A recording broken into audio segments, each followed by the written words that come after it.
Hello everyone, you're watching Team Nobles channel, and in this video I will show you how you can fix Google Maps not working on Android problem. So before I start the video, don't forget to subscribe and also press the bell icon if you're new in this channel.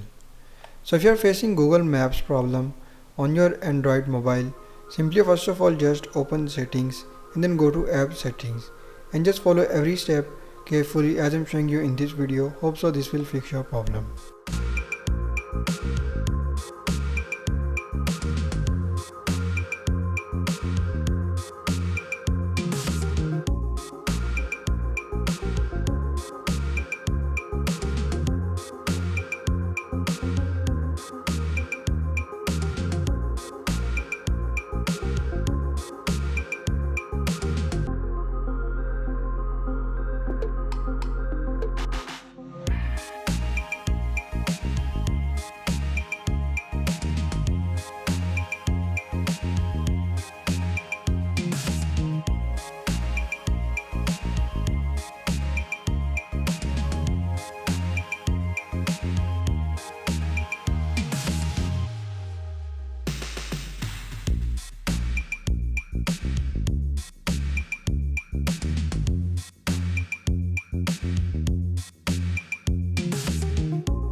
After following all these steps, hope so your Google Maps is working fine.